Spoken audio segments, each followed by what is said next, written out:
இயல்போடு விடணும்னு சொல்லிட்டு இருக்கணும்னு சொல்லிட்டு இவ்வளோ மோசமாடா விடுவேன் அப்படிங்கிற அளவுக்கு தான் கத்திரி தோட்டம் நமக்கு இருக்குது. நம்ம முதல்ல ஆரம்பித்த கத்திரி தோட்டம் வீட்டு காய்கறி தோட்டம் அதுதான் நீங்கள் பார்த்துட்ருக்குறீங்க. வெங்காயம் 2 மாதம் காலம் ஆயிடுச்சு. ஒரு வாரம் கழித்து அறுவடை செஞ்சு பார்த்துருவோம். நல்லாவே தெரியும் அது தொகைகள் காய்ஞ்சதுக்கப்புறம். ஒரு சின்ன தூரில் 2 மாதம் கழித்து 1 மாதம் நீர்ப்பாசனம் செய்யாமல் மறுபடியும் எவ்வளோ செடி இருக்குதுன்னு பாருங்கள். காய்கள் இதுதான் முதல்ல வந்த விதைப்புக்காக விட்ட காய். பூக்கள் பிறகு வந்துக்கிட்டே தான் இருக்குது தொடர்ந்து. மறுத்தூர்லேயும் பாருங்கள், மறுக்கண்ணுலையும் நிறையா பிஞ்சுகள் பூக்கள் இருந்துக்கிட்டே இருக்குது. நாம் 1 மாத காலம் மழைக்கு பிறகு நீர்ப்பாசனம் செய்யவே இல்லை.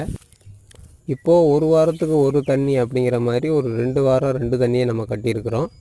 இது வரைக்கும் எந்த உர வேளாண்மையோ பூச்சி கட்டுப்பாடோ எதுவுமே நம்ம செய்யலை.